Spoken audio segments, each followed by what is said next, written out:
రూ. 100 కనీసం కార్లు కొనుక్కోవటం గానీ, ఒక ఇల్లు కట్టుకోవటం గానీ, ఒక దుబారా ఖర్చు, ప్రజలకు అందుబాటులో లేని ఖర్చు, ప్రజలకు ఉపయోగపడిన ఖర్చు ఆయన సొంతంగా పెట్టుకోరు. ఆయనకు షెడ్ వేసుకుని షెడ్లో కూడా ఉంటా అన్నారు ఆయన. దీనివల్ల నాకు ముఖ్యమంత్రి గారికి ఈ కార్లు కావాలి ఆయన అనుకుంటే ఇవాళ ఒక 50 కోట్లు పెట్టి కొత్త బ్లాక్ కలర్ కార్లు ఒక 20 కార్లు కామంటే ఒక చిన్న సంతకం పెడితే వచ్చేస్తాయి, గంటలో వస్తాయి అని. వద్దు, ఆయన కార్లు ఆయన తిరుగుతున్నారు. పాత కార్లకు రంగు మార్చమన్నారు, ఆ కార్లు తిరుగుతున్నారు. అది ఆయన గొప్పతనం అమ్మ. మీరు ఆయన ప్రమాణ స్వీకారానికి ఎల్బీ స్టేడియంలో పడుకుంటున్నారు, ఏం చేశారు? వెళ్ళాను ఆ రోజు. అంటే నేను అవన్నీ ఎందుకు మాట్లాడతానంటే అమ్మ అంజలి సార్, మా కార్యకర్తలకి కొందరికి ఉత్సాహాన్ని ఇవ్వాలి నేను. కొందరు గెలుస్తా గెలవదా భయం ఉంటుంది. సో ఒక బూస్టప్ ఇస్తారు మీరు. బూస్టప్ కాదు, ఎందుకు భయం ఉంటుంది? భయం పట్టాను అవతల వాళ్ళు మేము వచ్చేసాం అది ఎంత, అది ఒక పార్టీ అయినా, వాళ్ళ మనుషులైనా, వాళ్ళ నాయకులైనా చిచ్చా చిచ్చి అంటుంటారు. కానీ కూడా పాపం కొందరు ఏమంటారంటే ఎందుకు నా ఇంట్లో వాళ్ళు కూడా గెలుస్తుంటావు అంటుంటే వాళ్ళు. అట్లాంటి వాళ్ళందరూ మేము గెలుస్తున్నాం, మంది గెలుస్తుంది, కాంగ్రెస్ పార్టీ అధికారంలోకి వస్తుంది, రేవంత్ రెడ్డి గారు ముఖ్యమంత్రి అవుతున్నాడు, కాంగ్రెస్ పార్టీ పరిపాలిస్తుంది అని చెప్పడానికి మనం బూస్ట్ ఇవ్వకపోతే తిన్ లైన్లో కొందరు ఉంటారు మోటార్స్, వాళ్ళు డెసిషన్ తీసుకోవాలి.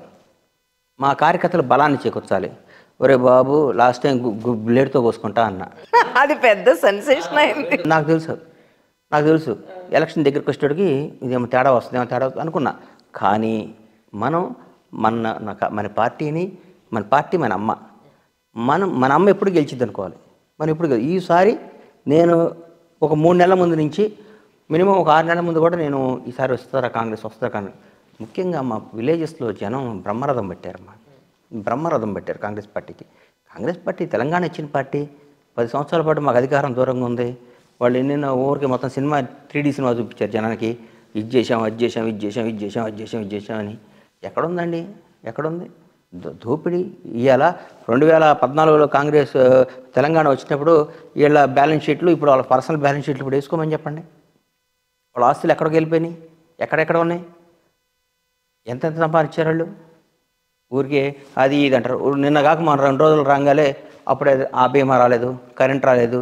ఒకళ్ళు మాట్లాడుతుంటే నాకు వీళ్ళని ఏం చేయాలరా అనిపిస్తుంది. తప్పు కదండి. ఒక 10 రోజులు గవర్నమెంట్ ఫామ్ అవ్వాలి, మాట్లాడుకోవాలి. మీరు చేసిన బొక్కలేంటి, మీరు చేసిన తప్పులేంటి, మీరేంటి, మేమేం చేశారు, మేము ఇవన్నీ ఆగమించి మేమేం చేయాలి, మేము హామీలు ఇచ్చాం, జనానికి ఇచ్చాం, అవన్నీ నెరవేర్చాలి.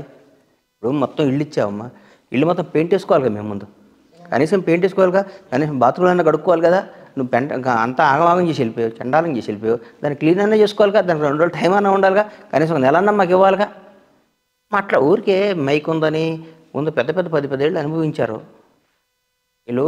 ఎవరో షాడోలో వచ్చిన లీడర్స్ అమ్మ వీళ్ళు. సెల్ఫ్ మేడ్ మెంబర్స్ కాదు. ఒక రేవంత్ రెడ్డి లాగా సెల్ఫ్ మేడ్ మ్యాన్ ఆయన, అవునా కదా. మా Uttam Kumar Reddy self made man, మా బట్టి విక్రమార్క గారు సెల్ఫ్ మేడ్ మ్యాన్. సొంతంగా వీళ్ళు వచ్చిన నాయకులు వీళ్ళందరూ సొంతంగా వచ్చారు. వీళ్ళు నాన్ననో తాతనో మామయ్యనో బాబాయ్నో వాళ్ళ షాడోలో వచ్చిన నాయకులు కాదు మాకు. కానీ ఇప్పుడు ఆటో వాళ్ళకి ఇప్పుడు మీరు కాంగ్రెస్లో, నేను ప్రో కాంగ్రెస్ అని మీరు అంటున్నారు కాబట్టి అడుగుతున్నాను. జనాలు అడిగేది ఏంటంటే ఇప్పుడు ఈ ఆర్టీసీ ఇలా ఫ్రీ చేయడం వల్ల మా పట్ట కొట్టారు, మాకంత బిజినెస్ లేకుండా పోయింది అని ఆటో వాళ్ళు అంటున్నారు. మరి అలాంటి వాళ్ళందరికీ మీరు ఏం సమాధానం చెప్తారు? అసలు అదే అవన్నీ ఒక 2-3 రోజులు అట్లా ఉంటుంది కానమ్మా. 4 రోజుల తర్వాత ఆటో వాళ్ళకి జీవనోపాధి బ్రహ్మాండంగా ఉంటుంది. దానికి ఆటో ఎక్కేవాళ్ళు ఆటో ఎక్కుతారు, బస్సు ఎక్కేవాళ్ళు బస్సు ఎక్కుతారు. వాళ్ళ జీవనానికి జీవనోపాధికి ఏమాత్రం డౌట్ ఉంటుందని నా నమ్మకం. రాజకీయాల్లో ఉద్దండ పండితులు, మీడియాలో ఉన్న ప్రస్తుతం ఉన్న టాక్ ఏ నడుస్తుందో హాట్ టాపిక్ చెప్పమంటారా?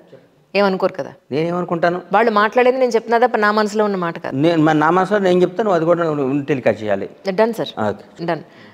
6 నెలల్లో కాంగ్రెస్ గవర్నమెంట్ని దించేసే పరిస్థితి కనపడుతోంది. ఆల్రెడీ ఎమ్మెల్యేలని వాళ్ళ వైపు టర్న్ చేసుకునే పరిస్థితులు కనపడుతున్నాయి, పావులు కదులుతున్నాయి అంటారు. ఈ పాయింట్లో మీరు ఏం చెప్తారు? మరి నేను చెప్పింది కట్ చేయకూడదు. అలాగే సార్. మనిషి బతికెత్తినాడు, మనిషి జన్మెత్తినాడు, వాడు ఒక రాజకీయ నాయకుడు అయ్యే ఉంటే నా కొడుకు ఎవడైనా సరే వాడు ఆత్మహత్య చేసుకొని చచ్చిపోవాలి. ప్రజలు గెలిపించిన పార్టీ కాంగ్రెస్ పార్టీ, జనంలో నుంచి వచ్చిన పార్టీ కాంగ్రెస్ పార్టీ. మీ బతికే దొంగ బతుకు, మీ జీవితమే దొంగ జీవితం. పక్క పార్టీ ఎమ్మెల్యేలను లాక్కోవటం, అక్కాళ్ళని లాక్కోవటం, అదొక బతుకు కాదు. అది నువ్వు అనుకుంటావు బతుకని. మీకు లేనిపోయిన మీరే డిసైడ్, నేను రాజుని, నేను ఇది చేస్తా అది చేస్తా. చచ్చిపోయిన పాముకు కూడా ఇంకెందుకండి? చచ్చిపోయిన పాము బతుకుద్దా? బతుకుండగా పాము అంటే భయపడతారు, చచ్చిపోయినా కూడా భయపడతారా పాముకి? కాదమ్మా. నాకు పాము వస్తుంది మీదకి, అమ్మో బతుకుంటే భయపడతాం, తప్పుకుంటాం, అరే ఎందుకు రా బాబు కాటేస్తుందని. చచ్చిపోయిన పాము తొక్కుతాం ఇంకోసారి వెళ్ళి కసిదీరా. అది చచ్చిపోయిన పాము. చచ్చిపోయిన పాము గురించి డిస్కషన్ ఎందుకు? రాబోయే 10 ఏళ్ళు మినిమం కాంగ్రెస్ ఉంటుంది.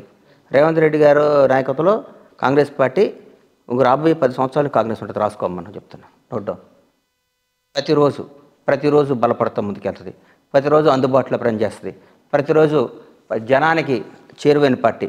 జనం తెలంగాణ ప్రజల ముఖంలో కళ కనిపిస్తుందమ్మా. ఈరోజు స్వాతంత్రం వచ్చి పిట్టలు ఎగిరినట్టు ఎగురుతున్నాయి పక్షులు. బోన్లోంచి బయటికి వస్తే ఎట్లా ఎగురుతున్నాయి పక్షులు అట్లా ఎగురుతున్నారమ్మా. ఉత్సాహంతో ఉరకలేస్తుంది. అంతేగాని ఊరికి చచ్చిపోయిన పాము కూడా నేను బతుకున్నాను బిల్డప్ ఇస్తే ఎట్టా? చచ్చిపోయిన పాము గురించి మాట్లాడటం వేస్ట్.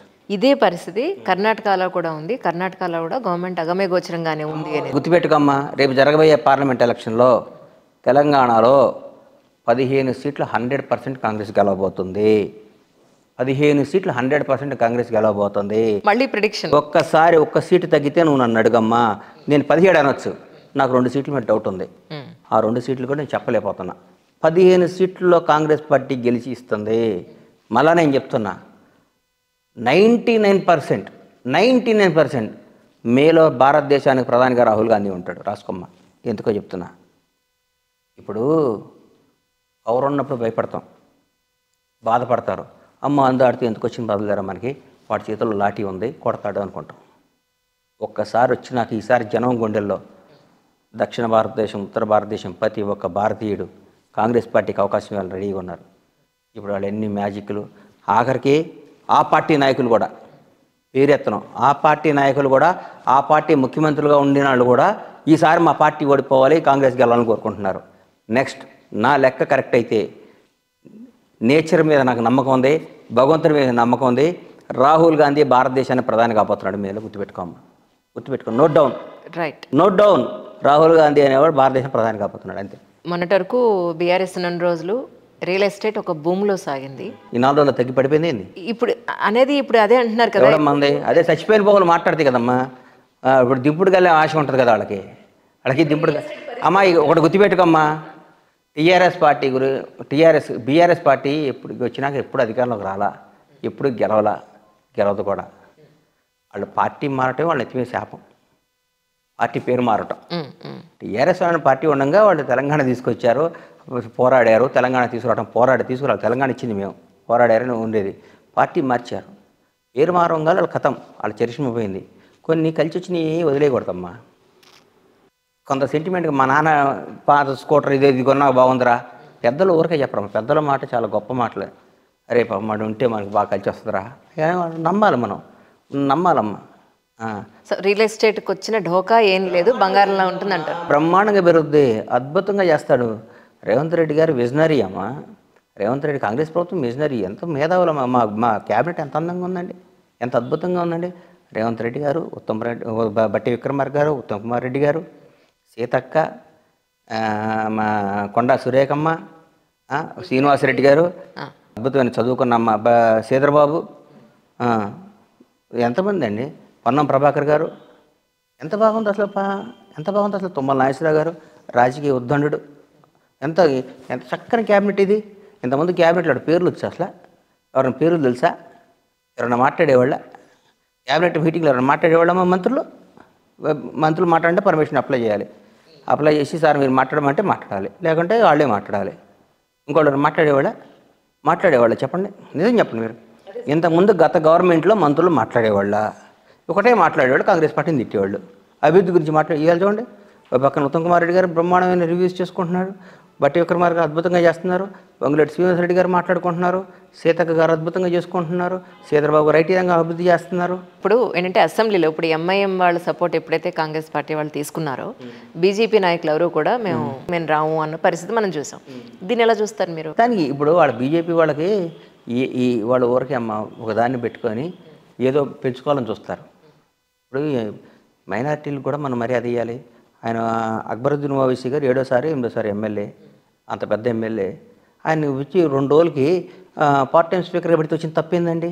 ఆయన వాళ్ళ భారతీయుడు కదా. సపోర్ట్ లేనిదే కాంగ్రెస్ సస్టైన్ అవ్వలేదు అనేది టాక్. దీన్ని 65 సీట్లతో గెలిచామమ్మా, 60 సీట్లతో గెలిచాం. 1 నెల తర్వాత మాట్లాడు, స్వచ్ఛందంగా వచ్చి జాయిన్ అవుతారు.